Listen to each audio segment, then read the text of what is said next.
Is everyone ready? Good morning. I'm Attorney Ben Crump, and along with my great co-counsel located here in the state of Michigan, as I have said previously, a true champion of justice.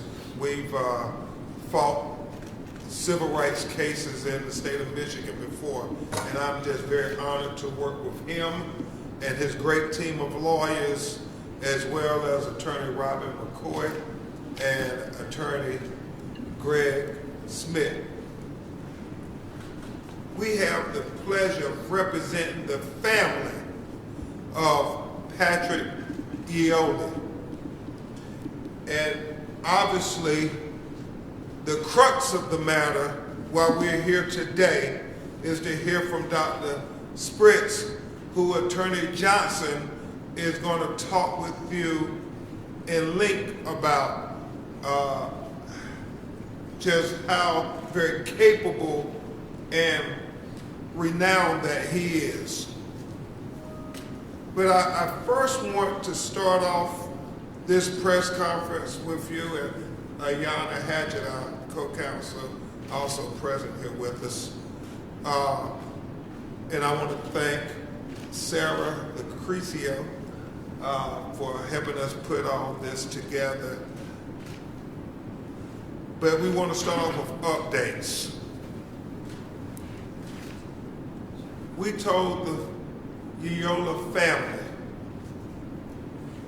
that we would be intentional and very intense in investigating every aspect of how this Grand Rapids police officer escalated a simple misdemeanor traffic stop into a deadly execution with him shooting an unarmed civilian in the back of his head.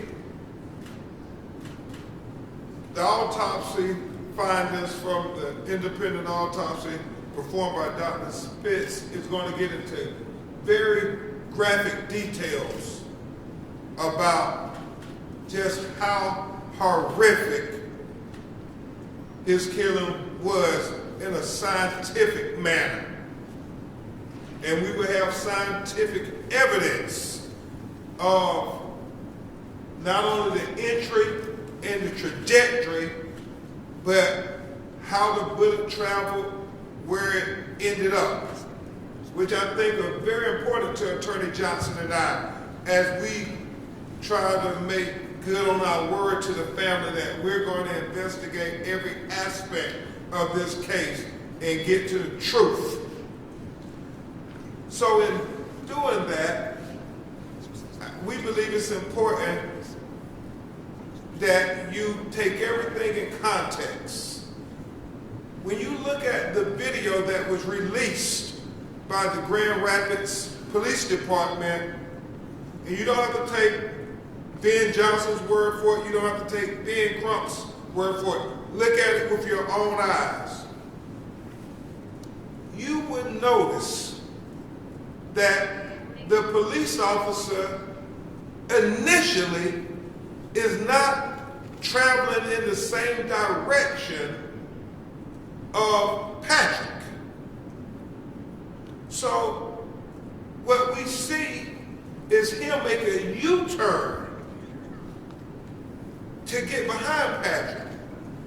As my investigator Cliff Jones and I were reviewing the video over and over again, we both acknowledge that we have to investigate whether this is a classic DWB case, a driving while black case, that he profiled this black motorist and turned his car around, because when he turns the car around, what you see is Patrick's car is about a block and a half away from him. and then all of a sudden, you see the lights on, and you have to ask yourself, how did he know that Patrick tag registration wasn't valid when he's coming from the opposite direction?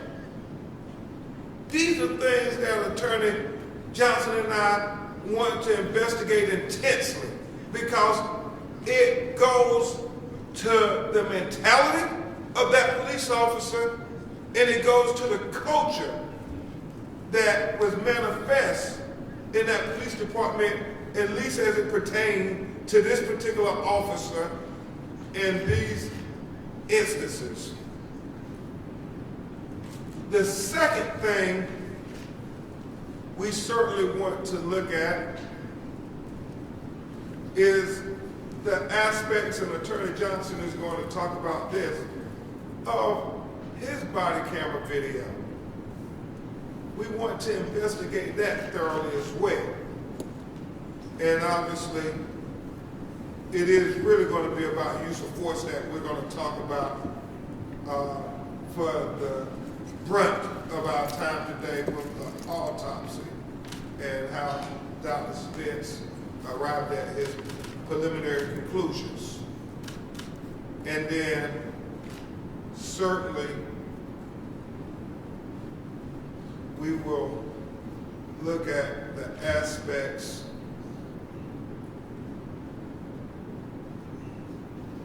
of how necessary this was when you look at the video and you hear the results of the autopsy.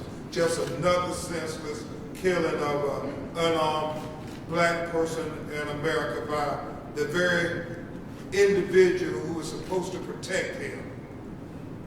And so we won't belabor the point. We're going to get to the autopsy findings after my great co-counsel talks to you about those things we promised to the Lyoya family about investigating intensely every aspect.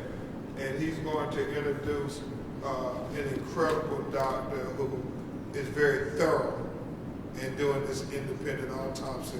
So I give you to a person you all know very well here in Detroit, Attorney Ben Johnson. Thank you, Ben. Good morning, everybody. It saddens me that we're here today in the very room where just a few years ago, pre-COVID, my firm and I celebrated with many folks in the legal community in Detroit for our holiday party. And when I think about that night and think about coming in here today and what it is we're having to talk about, it tell you the truth, makes me sick to my stomach. But we appreciate you being here, and I want to explain about the review process that Ben Crump just told you about. We don't have all the video. You know that. We have what you all have. So obviously doing this type of work for Ben and I for over 30-some years each, you review it, we see more and more each time. Mr. Crump, as his co-counsel, has charged me with reviewing and hiring experts. And we're very fortunate because, as many of you in the room know, I've done this type of work for a long time, and I think we have access to and we know some of the foremost experts in a number of different areas. One of the experts, who I'm not going to name yet, but we've retained him, he's a police policies and procedure expert who testifies and teaches police policies and procedures to the police all across the United States. And he also serves as an expert, sometimes on behalf of the plaintiff, sometimes on behalf of the defense. And we've already retained him, and he has certainly shared with us his initial opinions. The two that I'm going to mention very briefly before I introduce, again, somebody that doesn't need to be introduced to this room, Dr. Werner Spitz, one of the foremost forensic pathologists in the world, is the body cam that many of you keep asking Ben and I about, and I want to respond directly. Folks, we haven't seen the body cam yet, but we're gonna. In a civil case, when we get up and filing, we will ask for the body cam. Mr. Crump and I are in the process of sending a letter, we call it a spoliation letter, to the city of Grand Rapids. They know what's coming. keep all the evidence. And they will. And the Michigan State Police will as well, because they're going to look at the body cam. People ask us every day, right, Ben? They say, hey, tell us how the body cam could turn off in a struggle. And the answer is, again, knowing straight up, I haven't seen it yet. And part of my job, Mr. Crump's job, will be look at the body cam and actually touch it ourselves, okay? But I'm going to refer you all back, because a number of you were in the room with the chief of police on that Friday. Lauren, I see you, Rob Hicks, I saw you right on the film. And he admitted something to you that I hope you all got. In order to turn this body cam off, the button needs to be depressed for 3 seconds. 3 seconds. Tell me how, in a struggle, while he's on top of our client is face down on the ground, that body cam can be depressed right on that one spot for 3 seconds. And we also know later on, it gets turned back on. So, I know what that suggests to me. You all are smart people, you can figure it out on your own. But again, that's one of the things we'll be looking at. Can I prove it with 100% certainty? The answer is no. But it's certainly important information that we now know since we've reviewed this material over and over again. Next, Mr. Crump has asked me, told me, in this case, in every civil case, ladies and gentlemen, this is called a wrongful death, police misconduct, excessive force, civil rights, call it whatever you want. It goes by all those names and more. But in every single civil case like this, the burden of proof is on these two. And Ms. Hatchett and Maddie Sinkovich is in the back of the room. I want to thank them for being here, and their entire team, Liza Dodson and Maria Reyna, Danielle Aspen, thank you, Chris Desmond. So we have the burden of proof. So folks say, well, Ben, haven't they done an autopsy? Answer, yes.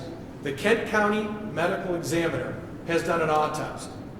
And I'm here to tell you something that I think you know, I hope you know. They knew Patrick died that day the second they saw his body of a gunshot wound to the head. But it's not just the examination that Dr. Spitz will share with you about. They obviously also do a toxicology study where they run studies on the blood because they want to see whether there's alcohol, drugs, etc. in the system. Dr. Spitz did not do a toxicology exam because by the time, obviously, he was given access to Patrick's body, those days were long over, and I won't get more graphic than that. We don't have that report yet. We're in the process of asking for that report, and we'll see whether we get it or whether we get the excuse that they're only going to give it to the Michigan State Police. We'll update you about that later. But so why an independent autopsy? And the answer is we don't know for sure, other than we know Patrick died of a gunshot wound to the head. We know that that's going to be the conclusion of the Kent County Medical Examiner.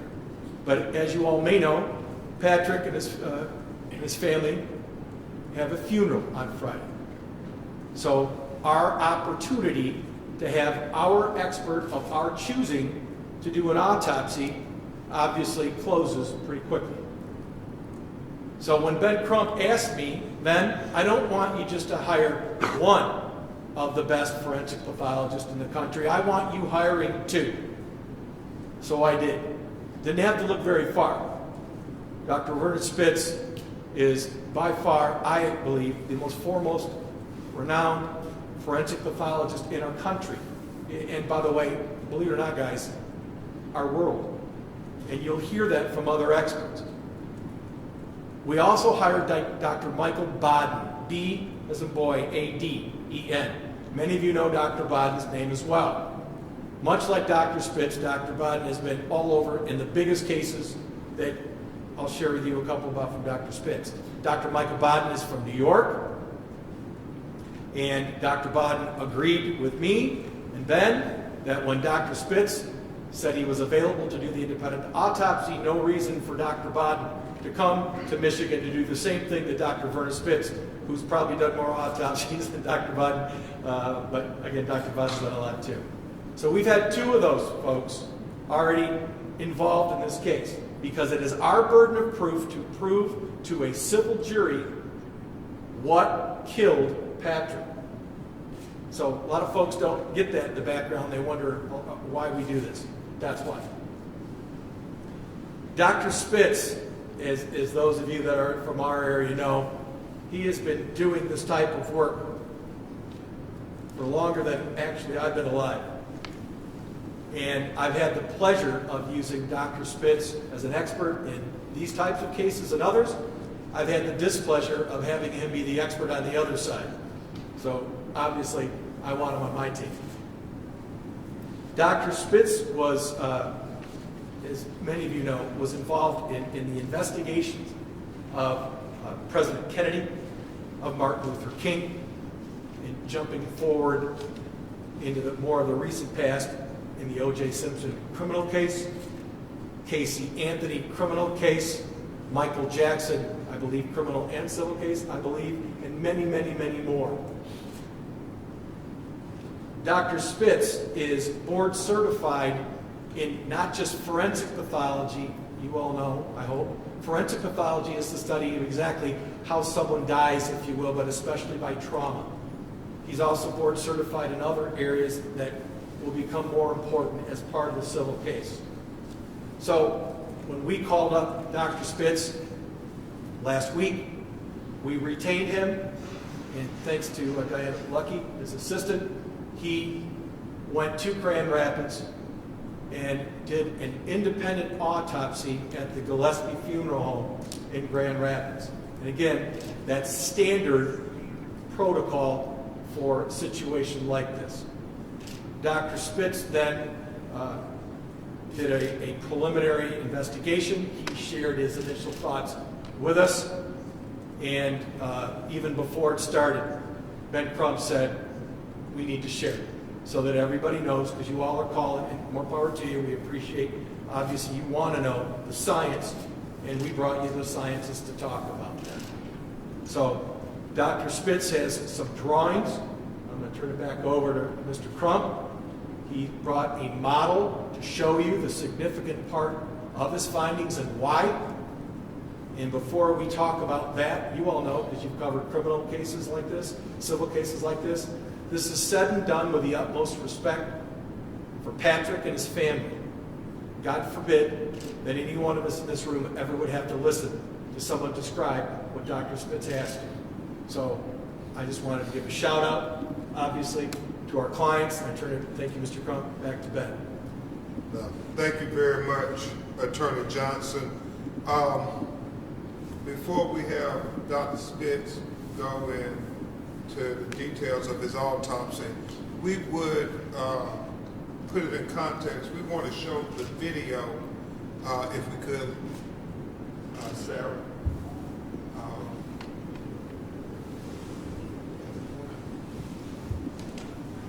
On the table, Ben. Okay. Yes, sir. Can you turn up the volume and play the video for us, Laura? Oh, we don't have audio, okay. So, if we just play the video,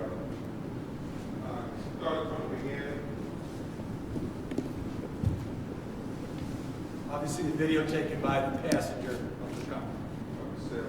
So, What we think is so very significant is at the point when he takes out his head, look where his hand is at the shot. And this is going to line up with Dr. Spitz autopsy findings. Then I believe he has his hand on his Patrick's head. Patrick is lifted away from him, head practically on the ground. And he then takes his gun and puts it on his head, as you will hear from our hand turning to the right. left. I'm sorry, to the left with the right hand, and he shoots into his head in the trajectory goes from the back to the right part of the brain. And we only wanted to show you the video. Hey, we don't have sound for you. Our apologies, but you all have great technology. Go back and look at it as we look looking at it frame by frame, and you will see right the second, the millisecond, the nanosecond that he shoots him. He has his hand on his head, pushing it into the ground. He is in complete control of Patrick at that point. Both of his knees have him prone to the ground where he has control of him. And as Mr. Jones and Mr. Johnson and I were talking, common sense would tell you if you didn't have control, you would not remove your dominant hand. He feels in such control that he removes his dominant hand to take his gun out with ease, seems like, and then to put it in the back of Patrick's head.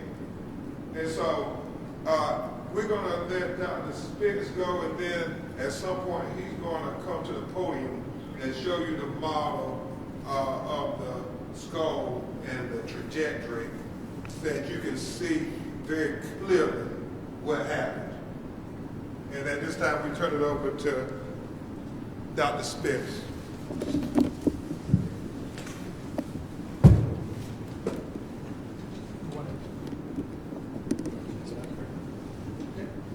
Yep. Report.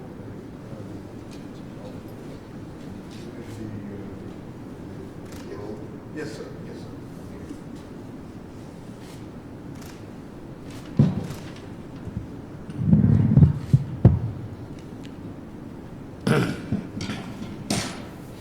Okay. What I have here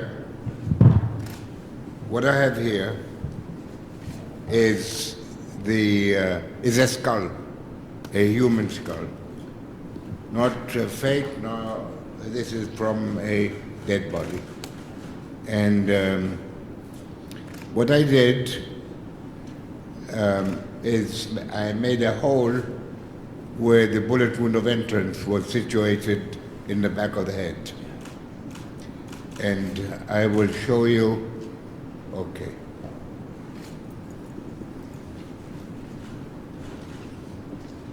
The skull was opened originally to take the brain out and examine it, and it is hollow inside, but in order to remove the brain, an electric saw was used, and the top of the skull was lifted away, and the brain was approached. It is now placed back so that the skull is whole, and yeah, well, let's put it back. In order to visualize this, I made a hole in the back with a drill. I made a hole in the back of the head and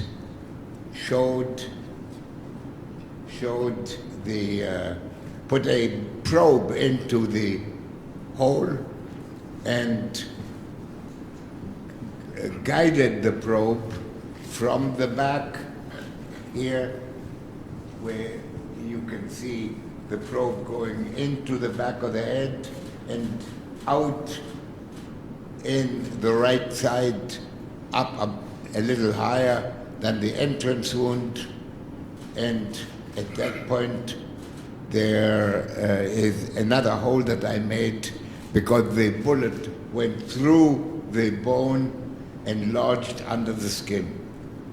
And it lodged under the skin for the simple reason that the skin is elastic, stretched, lost its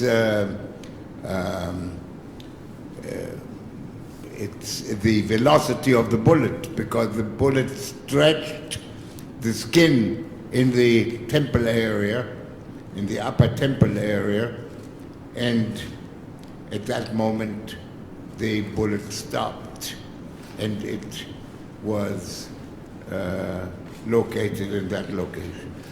So there was no complete exit. There was only an exit from the skull but not an exit from the head. And that was, that bullet was in a shape that, well, when I did the autopsy, the findings were, as I stated, the bullet had been removed, but the small fragment of bone from the area were available and showed me what actually had happened. And if you have any questions, please ask me. Do you want to read from your report? I will do some more testing and some more inquiry into what is known already. And I like to do that because these observations at the scene, which I obviously did not attend, but those who did will provide the information. I want everybody to know the probe that Dr. Spitz is using to show this is standard protocol in these types of cases to show the trajectory or the path of the bullet/missile. Yes, that's But correct. it's not something that's being done to dramatize anything. That is actually how they do it. Dr. Spitz, will you tell the folk what is it that you believe that actually killed Patrick? There's no question what killed this young man. The young man, by the way, was only 26 years old. He weighed an estimated 150 pounds. He was... You say 5'9" as well. 5'9". No, 150. he was not. Yeah, he was about 5'9", 5'8" or 5'9", but probably 5'9". And the bullet entered in the back of the head, and below. Let me show you on myself.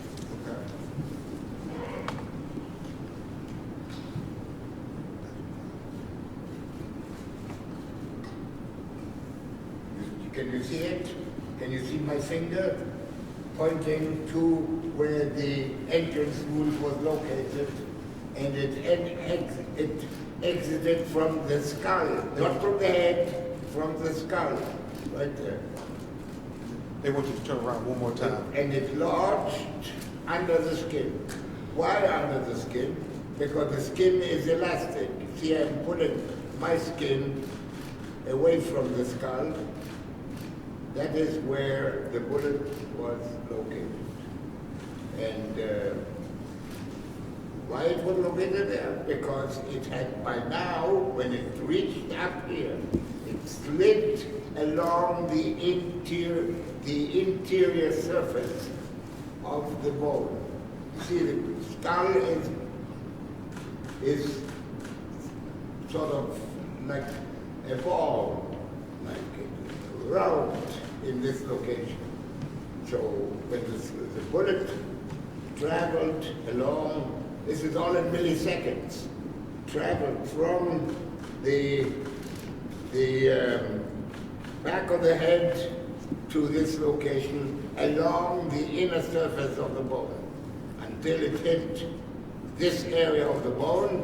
It broke it and lodged partially inside the head and partially under the skin. And Dr. Spitz, at some point, we will read from your report. But, ladies and gentlemen, why this is very important that Attorney Johnson and I revealed the findings of this independent autopsy. You may recall during the press conference with the police, it was asked, was he shot in the back of the head? And I think the chief said, all I can say is he was shot in the head. He can't tell you whether he was shot in the back of the head.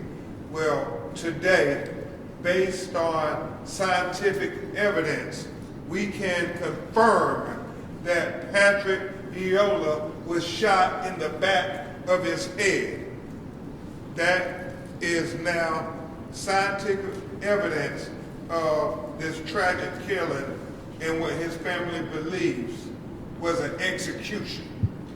And that's why we're so grateful to Dr. Spritz and Dr. Bottom for agreeing, as Attorney Johnson said, to do this. What I will do before I turn it back over to Dr. Spritz, I want to just read, I think it's important, Attorney Johnson, to read what he finds as evidence of injury. He says, when the body is turned over, face down, there is evidence of an entrance bullet wound located slightly left of midline of the back of the head, 4 inches below the top of the scalp. The wound track running from this bullet wound runs upward and to the right to a point in the right temporal partial area, where the bone was fragmented, but the overlying skin was intact. He puts in parentheses, we believe at that location a missile was removed at first autopsy from between the skin and the fragmented bone. Bone fragments surrounding the bullet wound of entrance range in size, and some appear to have been cut with a saw.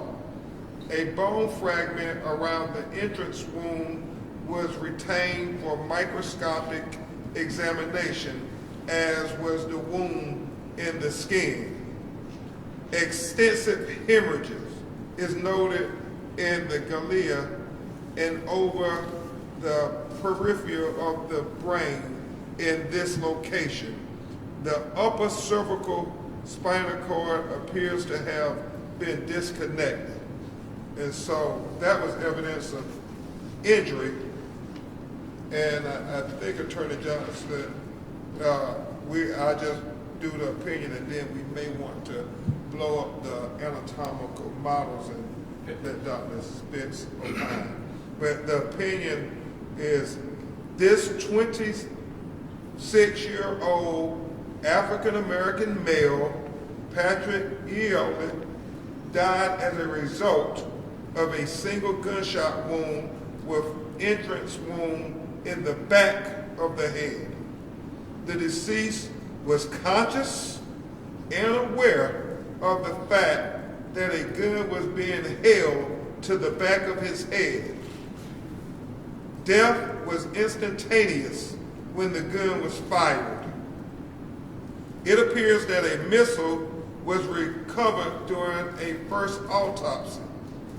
No soot or gunpowder particles were recognized by the naked eye examination in or about the bullet wound of entrance in the soft tissues or on the bony edges of the wound. The fragmentation of the skull at the site of the entrance wound suggests a contact shot. Blood drained from the lungs in the left chest cavity was collected for chemical analysis. Signed, Dr. Warner U. Spitz. And so, if you want to show him his anatomical models on the screen. Alex, Irving, can you help us? We're going to have Dr. Spitz hold the model for the screen to go up. Is that possible or not? Sure. Is that where we go? We can put those on. Oh, Okay. good enough. Got it. You want to sit, Doctor? I want to make one more comment. Please. When the brain in general, when the brain is injured in any way, by fire, by blood loss, by bullet wound, by whatever it is that injured the brain in its entirety will swell. And that is very fast, that it goes through the entire brain, this manifestation of swelling. And when that occurs, the functions of the brain gradually will cease. And within seconds, the entire brain will swell and death will follow. Why don't we set up the model over here? We have another on the TV. I like- You want the boards? Yeah. The blow? The blow, Danielle, thank you. What we'll bring it over here, so it's got more room for Dr. Spitz.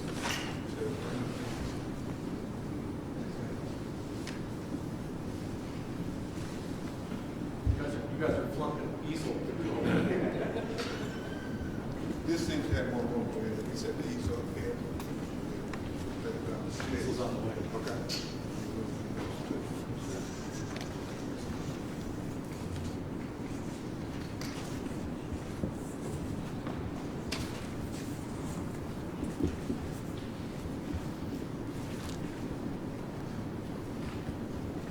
How many lawyers are paid to do an easel? Thank you.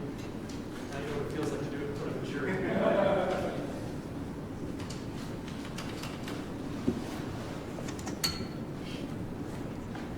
Okay, there's that. Yep.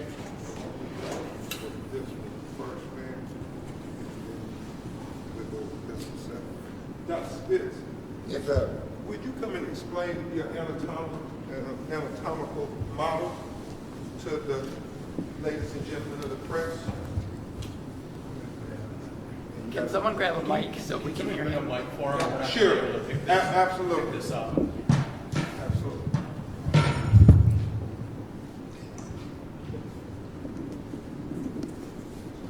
Watch those cords, Don. Yeah.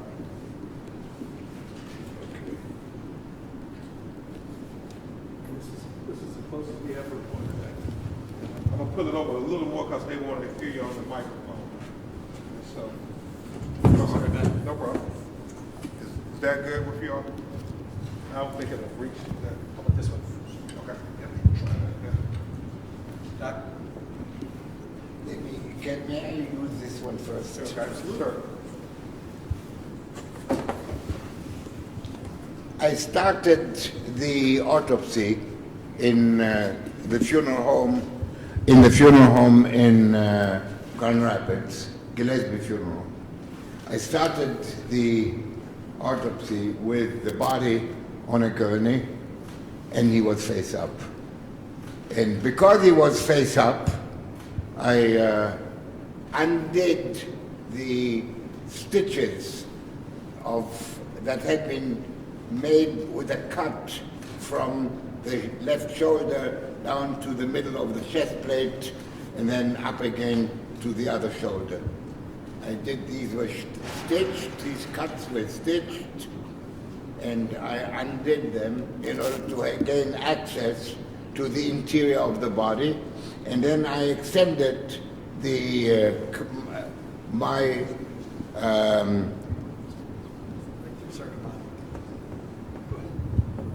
my opening of the body by undoing another stitch that went from the bottom of the V that was right here in the middle of the chest plate down to the pelvis, and opened up the body completely.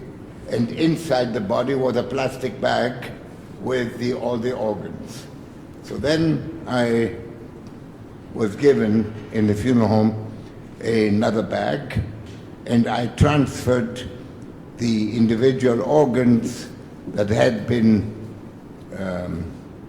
removed at a first autopsy from the bag in the body. I removed those organs and examined them and put them in the other bag that I was supplied.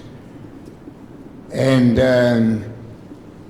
that took maybe an hour to remove each organ and examine the chest walls and the abdominal walls, and convinced myself that there were no rib fractures, there were no injuries inside the body, except as follows. What did I do next? After I finished examining the organs, I turned, with help, I turned the body over. Can I stop you? Yes. You've done thousands of autopsies.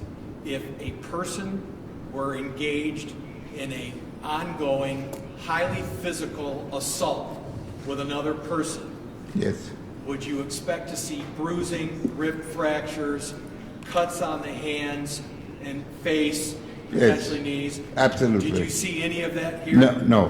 What's the significance? The of only injury on this body, the only injury on this body was a typical bullet wound of entrance.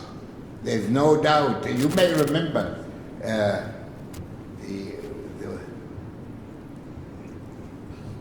when President Kennedy was shot. He was shot one of the shots was in the shoulder, in the back of the right shoulder, and the bullet came to the neck because he was hunched over, and it exited from the neck. It did not enter in the neck. But the pathologist who did the autopsy was a hospital pathologist, and he was not a forensic pathologist. So he did not really understand that there is such a thing as a typical entrance bullet wound, which President Kennedy had in the back of the shoulder. This gentleman here, in this case, in Grand Rapids, had a bullet wound of entrance that was absolutely typical. There was no question, and there is no question, and there never will be question, that this was a typical entrance bullet wound with a rim of abrasion, of scraping all the way around when that bullet, when the bullet pushed the skin out and the lead on the bullet, or the dirt on the bullet, or the oily substance on the bullet, whatever it is black, and it scraped the outside of the bullet wound of entrance. And Did you talk about the path? the path of the bullet is from, And you may want to hold the mic there for him. Okay, Doc. Or, yeah, and then let him point it. All right, Doc. Okay, so. I hope you can see the path of the bullet. The entrance of the bullet is right there. Right there. What's midline? When you said midline, what's that? Well, the midline is this midline. Or the middle of the brain? The middle of the body is this, goes from the top of the head all the way down the midline of the body. Do you mind if I show it on you? No. Yeah. The body is now turned over on the gurney. This is the body. This is the midline, all the way down the body. And we are dealing with this area here. And this area here, right there, is a bullet wound of entrance. A typical bullet wound of entrance. And it went like this. And here, in this location where the temple is, was a damaged bone. And the bone was fractured into small pieces.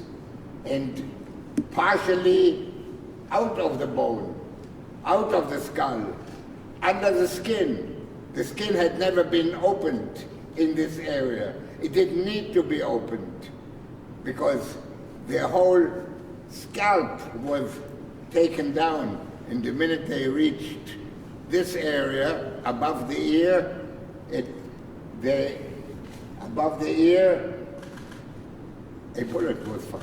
So Dr. Spitz, the bullet enters the back of the head, goes through the skull, the bone in the back that you showed, right? Went to the right, Microphone. went to the right, Microphone, Doc. went to the right, Through the bone. and through the bone, broke the bone, through the bone, not completely because part of the bullet was still inside the skull. And part of the bullet went through the skull and pushed the skin out. In between, Here. inside the skull, obviously, is the brain. Between the skull and the skin was the bullet. And the brain The is, partial bullet. but in terms of inside, that it also, not only did it go through both bones, but it obviously went through the brain. It went, of course, it went partially through and partially above the brain. What's the significance of it going up and to the right? What Well, does that his head tell was you? turned somewhat. And if you saw in the video, Yes. is head it, Is that consistent with what we saw in the is it video? consistent with his head turned to the left Yeah. on the ground? Exactly. Exactly. This, by the way, I said it before, and I'll say it again. There was no other injury from the top of the head to the big toe of the feet. No other injury besides this. And it caused the brain to swell. It caused, you see, we could not see that the brain swelled at this point when I did the autopsy. Why not? Because he was kept on life support for a whole week, for about 8 days.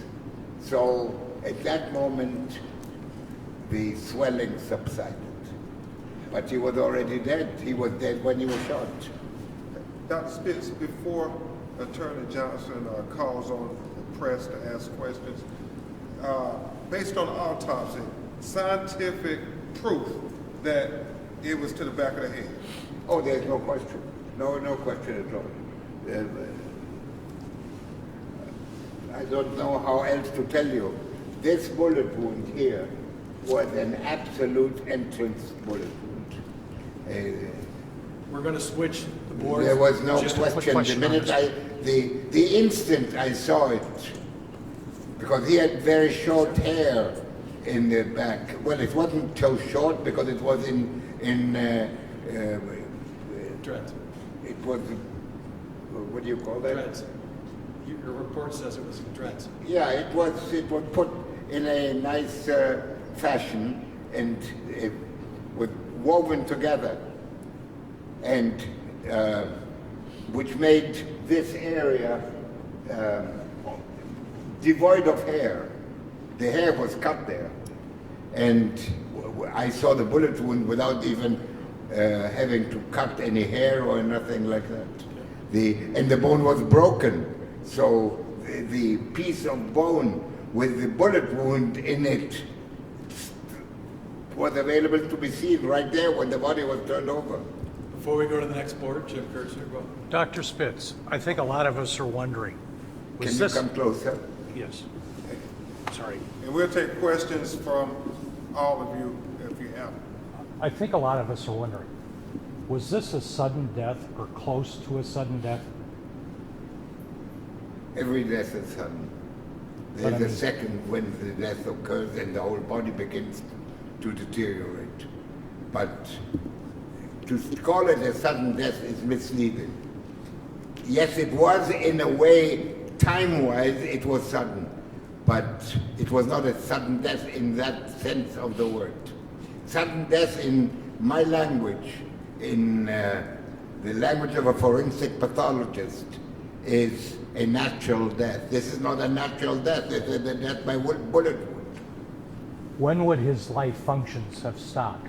Sorry? How quickly would his life functions have stopped? Seconds. So he can come to a late... Less than seconds. Less than seconds. Yeah. Well, he would die in seconds. But he knew, he was fully aware at one point or over a period, depending on what transpired before, that there's a gun being held to his head. First of all, the gun is cold. Second, the gun is metal. And the gun in, that's why I said I thought that the gun was pushed against the skin, which gives a certain feeling to the person that is being detained, that there's a gun involved, and push it on the head, and who knows what's going to follow. Thank you. Next question. Anybody else before we switch Oh, boards? yes, Mr. Johnson. Yes, ma'am. And Dr. Spence, Orlando Brandon Williams with the Detroit News. Can you tell me what kind of bullet this was? And also, my second question is, can you explain why there wasn't, you weren't able to do a toxicology report? Okay, what kind of bullet it was? I don't know what kind of bullet it was, other than to tell you that it was a large caliber bullet. What is a large caliber bullet? A 38 is a large caliber bullet. I don't think it was a 44 or 45, but it was a powerful bullet. It was I think it was something that gives a bullet wound in the bone that is either that of a 38 caliber or a 9 millimeter. They all give the same kind of bullet wound. My recollection, to answer your question directly, Grand Rapids often, most of them have Glocks. There could be a 6-hour 9 millimeter, but probably a Glock. And understand the bullet wasn't there. Well, a Glock is a manufacturer. Okay, right. But the bullet wasn't there because, of course, of the previous autopsy. Right. And what doctor was explaining, he could still see the damage that the bullet obviously caused. What was your other question? The other question Tox. was the toxicology report. Can you explain why The- you weren't able to perform one? The toxicology report will only be considered when the results of toxicological analysis will be performed. And at this time, I did not have the chance to, there was a holiday in the middle, there was Easter, so I'm not even aware if at this time the blood that I retrieved from the bullet, from the body has not, I don't know if it has or has not been sent to the laboratory. The laboratory is probably the best, if not one of the best laboratories in the country. I can tell you with certainty that the medical examiner for the Kent County did a toxicology report. They are wanting to know if Patrick had anything in his system. Yeah, And they, you would To know answer your that. question. You would know that right away if he did. Body fluids without going dry up over the course of time. So by the time Yeah, Dr. Spitz got there, there was very little body fluids for him to actually test. but I have blood. I have blood, and when I came back to the office, to my office in St. Clair Shores, I froze the sample, the blood sample, and I've got 2 or 3 test tubes with blood, and we will send it to the laboratory. The laboratory is in Pennsylvania, and we'll send it as soon as I'm back this afternoon to the office. Sir? Dr. Spitz, did you say you were able to make a determination on whether or not the gun was pressed to the back of Patrick's head? I'm sorry, say that again. Did you make a determination whether the gun was actually pressed to the back of Patrick's I head? think it was. You know why? Because the bone in the back of the head was not broken, it was fragmented. And why is it fragmented? Because when the gun is held in contact with the skin and pushed against the skin, the gunpowder, the bullet, the gunpowder, the soot, the gases all enter into the interior of the skull. And when that happens, the close examination, which I have as yet to do, will show black soot, because as I'm sure you know, that when a gun is, if you don't know, you go to the movies, you see it more times than you care to. So there's the gun is held against the skin. All of these substances that I mentioned to you go inside, and pressure develops in the inside, and it breaks the bone into fragments. Yes, ma'am. Yeah, considering this is an independent autopsy, can you take us through, or was it easily accessible to get the body? Did you have trouble along the way? Like, how was that journey in order to see the body? We were able to ascertain the body from the Kent County Medical Examiner. Have it at the funeral home, picked it up, and then when it was at the funeral home, then Dr. Spitz was allowed to go to the funeral home and conduct his autopsy. Yeah, 2 people from the funeral home were there helping me. This, and again, so you folks understand, this is not only a normal course relative to lawsuits, but those of us that have loved ones, if ever anybody wanted it, one of the things the funeral home will ask you, do you want an independent autopsy to see what your loved one died from? And that's exactly how it happens. So it goes from, obviously, from the morgue, and then to the funeral home. Mr. Crump took care of all that.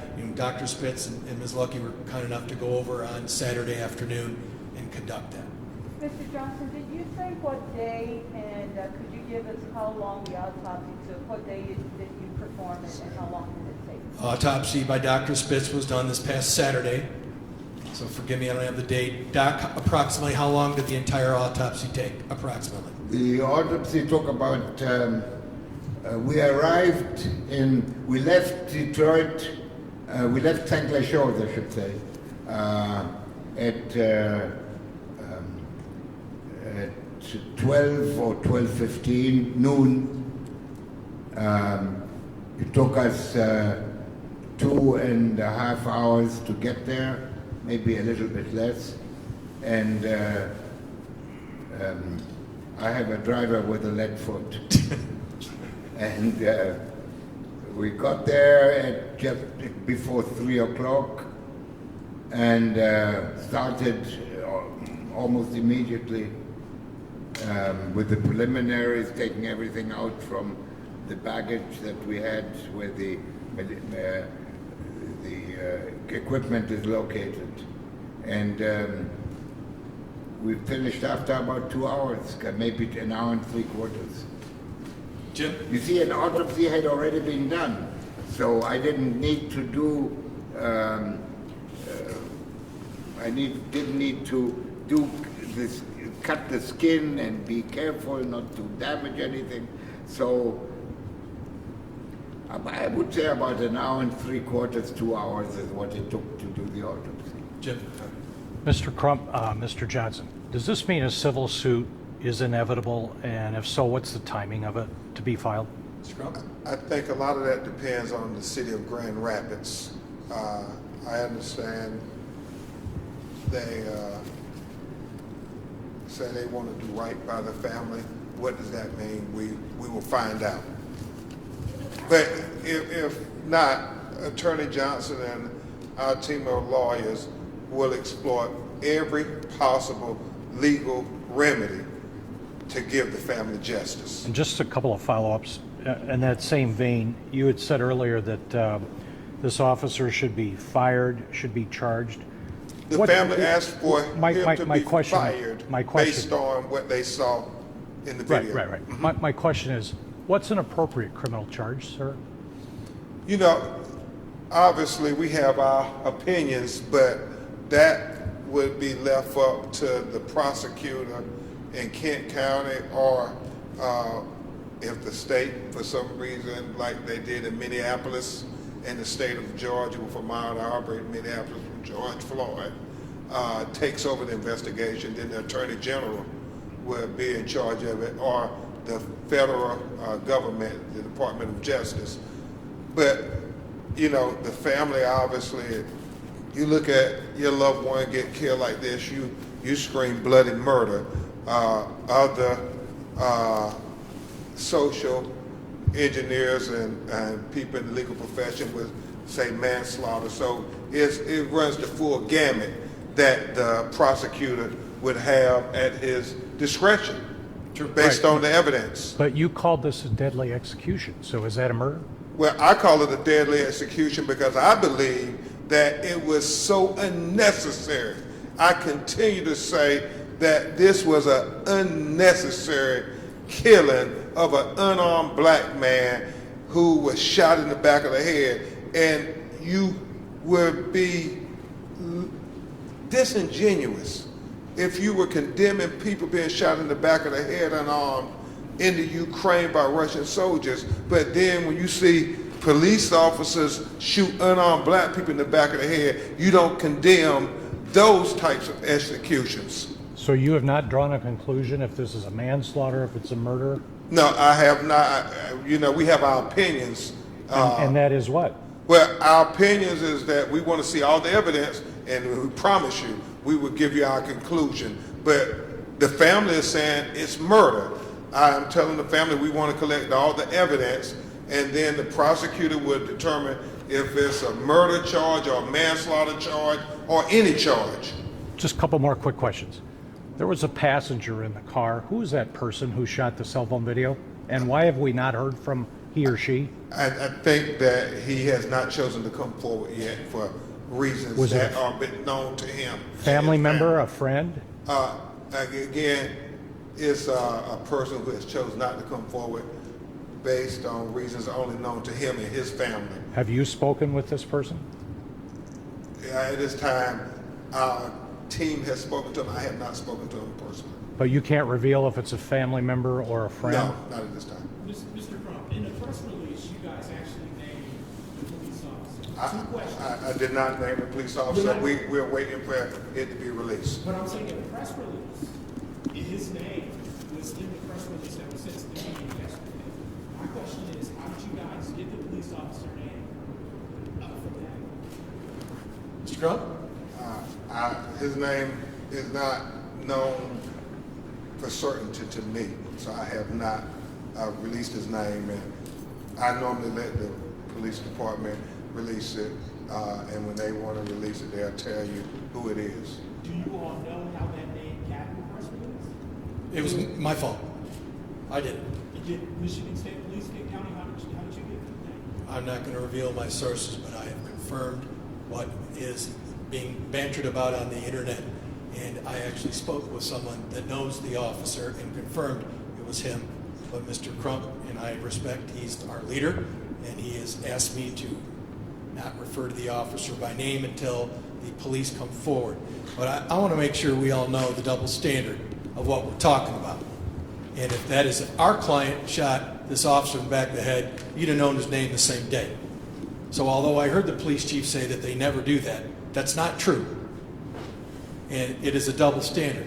And by the way, no one in our team, nor even the family, would want anyone to do anything to harm this officer.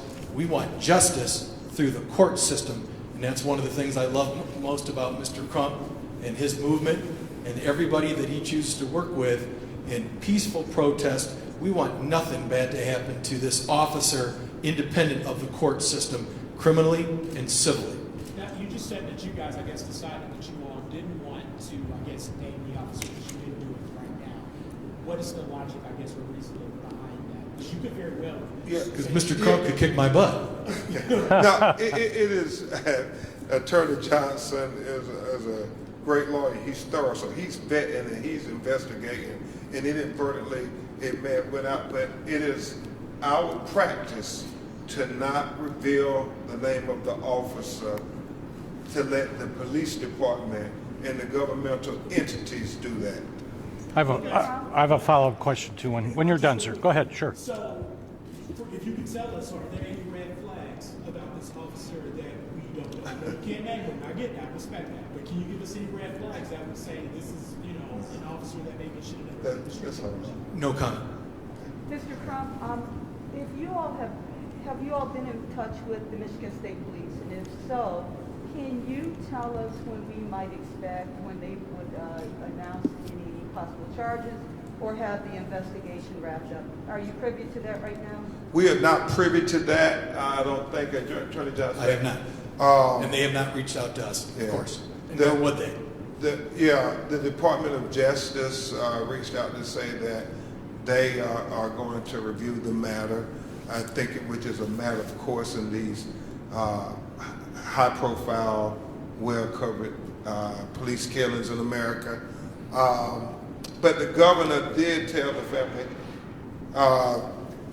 that she promised it would be a thorough investigation, that they will do everything in their power to give the most thorough investigation possible. And so she, as the leader of this state, told the family that. I was going to ask. About the Department of Justice? As I understand that they just notified when all the, I guess, police department was doing their press conference, they just shared with us that they would do an investigation. What date was that?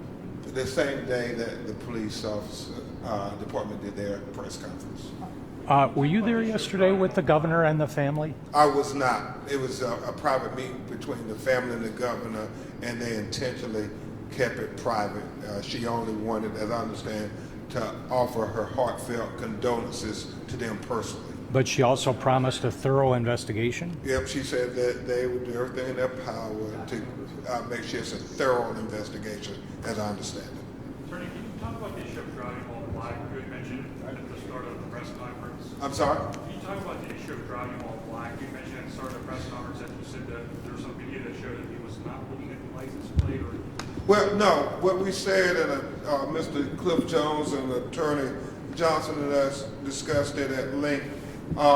When you look at the video when they release, the first thing you see is the police officer pulling into a driveway, turning around, and then getting behind Patrick, which indicates he's coming from an opposite direction.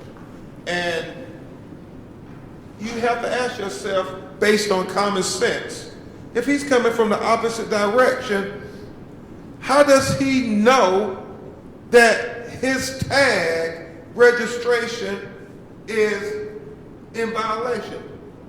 And so we concluded that we have to investigate thoroughly whether this is a DWB, where we know in the African American community as the classic driving while black profiling case, where you literally, as Madeline and all of us have seen before, you literally see an officer going in the opposite direction of a black motorist, look over, identify that as a black motorist in the car, and then make a U-turn and get behind the motorist. And then there's some pretextual reason they develop to activate a stop. And then everything goes from there. And so we will investigate whether this is a driving while black case. And then for today, what would you say is the new thing that we should highlight what Dr. Spitz is saying? Is it the scientific evidence you're saying that it was the back of the head? You know, there was a question posed by the press, I don't know if it was you, but it said, was he shot in the back of the head? And they said, we can't say. So today, thanks to Dr. Spitz and his independent autopsy, Attorney Johnson and I can proclaim, based on scientific evidence, we know that Patrick Lyoya was shot in the back of the head based on scientific evidence. That is the news of today. Did you expect to see other injuries on his body from the scuffle with the officer? No, I think Dr. Spitz, articulated it perfectly, that the only injury to his body was this shot to the back of the head. And remember, Patrick was not violent to the police. The police was violent to Patrick. Look at the video. It was the police punching him. It was the police kneeing him. Patrick not once swung at the police and did anything. He kept trying to walk away. And in America, you should not be sentenced to death from walking away from the police. But that's the reality in the black community. The significance of that, obviously, and I've read it in every paper and talking about Patrick fighting with this officer. He wasn't fighting. What he was ultimately doing was trying to defend himself and push the officer away from him. But if you notice, you never see a fist, you never see a knife, no baseball bat, no gun, no nothing. And if this was a true fight, what you would have seen, I've seen 2-minute fight is what I've read in so many different articles. And I hope you guys change that, because it's not true. He was resisting is the word, but he was not actively fighting this officer. Hence, you have no physical injuries to knuckles, face, body, etc. And what was the significance of him being shot in the back of the head? I would think that's pretty obvious, but the answer is that under this scenario, okay, this was not a deadly force scenario. And I mentioned this last week, and it's a little technical, so forgive me, but I'm going to give you the lawyer answer. What we have to prove under the law is that at the moment this officer drew his weapon, because you only draw a weapon if you're going to use it. That's how they're all trained. From the second that he pulled the weapon until he shot and killed Patrick was milliseconds, as Ben said. Never gave a verbal warning, which is required under the federal law. If it's feasible is the word, never gave a warning, halt or I'm going to shoot you, or other words that we could all imagine. I'm also going to throw in here something no one's talked about yet. No one's talked about yet how Patrick never got a warning about the use of a taser. We've all seen taser. Lauren, you're too good. Taser is not for us. Taser is other cops in the area, stand away because I'm going to tase them. What they're supposed to do, by Taser International's own policies and procedures, which Grand Rapids has adopted, is warn them, if you move, if you don't do this, I am going to tase you. That did not happen. And the last thing I'm going to tell you about the taser, y'all, Mr. Crump, I've read, was he right? He was 100% right. It's deployed twice, no more probes. And then some of you are really good at this, I give you credit. You know about the stun capability. We believe that the standard operating taser, we believe it's a Taser X7 off the top of our heads, is what we believe. That's what they at least were given the last couple years, in a case that I already have. And assuming it's an X7, which we think it is, there would be a stun capability. Translation, where if the taser were touched to somebody's skin and the trigger is pulled, like a gun, it would zap them, but it's a non-incapacitating shock. The probes are incapacitating shock, which are designed to knock you off your feet onto the ground so they can subdue you. So anybody out there that is reporting, like I've seen, and commenting that if Patrick had, at first they're saying that Patrick had it, you can't see that in the video. And if you heard the officer, he didn't say, you have my taser, get your hand off my taser. Well, then what do you see, y'all? You see his right hand come for his gun. That's his right dominant hand. That's where he had the taser. He left the taser on the ground. And if they're going to try to run with that he could shoot somebody because you can actually zap somebody and not incapacitate him under the law, that it would be deadly force for a non-deadly force situation. Cannot happen. So this is, to respond to your question directly, crystal clear, an inappropriate use of deadly force, especially knowing the officer is on top of our client, he is in control of our client, meaning he's got his knees in the back of Patrick's knees, if you watch. Eerily familiar with another case Mr. Crump was involved with in Minneapolis, I might add. It looked to me like he at one point had an arm around, maybe a chokehold, maybe not. But as you can see, it looks to us that when our client turns his head to the left, his head is being shoved down, which is part of the control. And then the right hand comes to the gun and he immediately gets shot. So evidence, clear, deadly situation that he used wrong, under his own training. I hope I answered your question. Last couple of questions. Can No, you I'm go back to, sorry. you were saying the driving while black alleged incident. The officer was coming in another direction, kind of facing Mr. Yoko, and then he made a U-turn and came back and got behind his car? That's what we believe from the video, So yes. the video is clear. So in other words, how could he look at the license plate that in Michigan we all have in the rear? How could he know about the alleged problem? We don't know what the problem, or if there really was a problem. Yeah. We just know what he said on the video.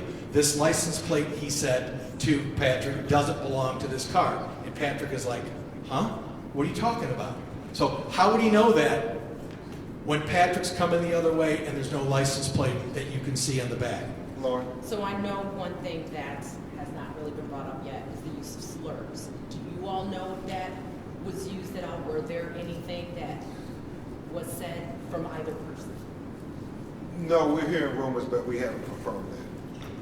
But we need to get all the video and watch it beginning to end, when obviously we'll comment. But I know this, you never hear Patrick say anything to this officer in a threatening manner, nor take any action to physically threaten. He was in essence pushing back and defending himself. You can see him when the officer has even the taser out, which he should in that instance, by the way.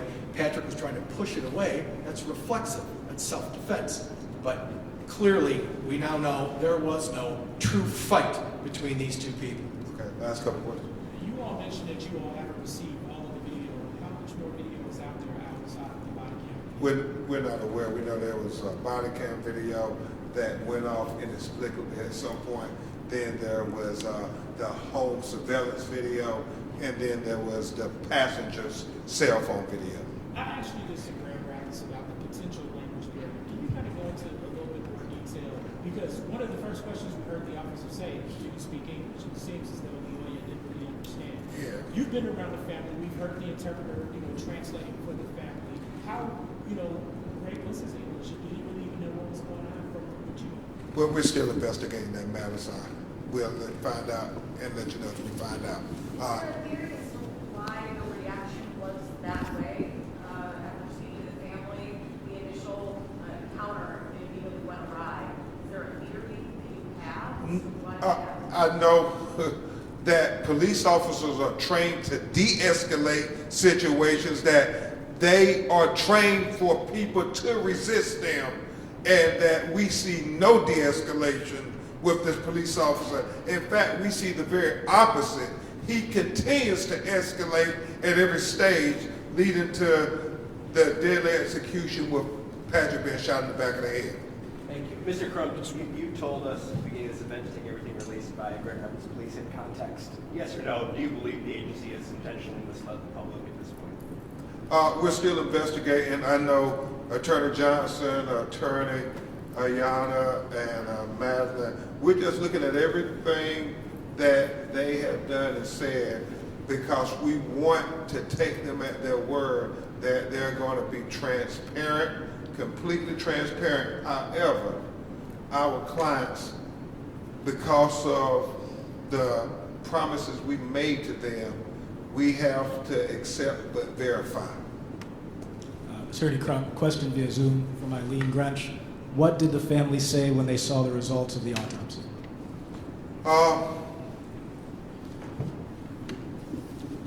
They obviously saw what happened on the video, and then it was confirmed on autopsy, and they are still just in utter disbelief. As they said, my heart was snatched out of my body, is what his father and mother articulated. Can you confirm that the governor met with the family yesterday? The governor did meet with the family. I don't know what was said other than that she promised a very thorough investigation to the family. Thank you. Thank you all. Just one more quick question. Dr. Spitz, I just looked it up. Are you 95 years old, sir? God bless you. And what's your secret? Are you 95 years old, and what's your secret? Are you 95 years old? What's your secret? What my secret is? My parents. that's my secret, because they must have had good genes for me, and they lived to a good old age. My mother was almost 98 when she died, and my father was 96. And you are 95 today, sir? I'm 95, yes. Thank you, sir. God bless you. Thank you all. Thank you all. We'll keep you updated. Thank you, Dr. Spitz. Thank you. Thank you, Dr. Spitz.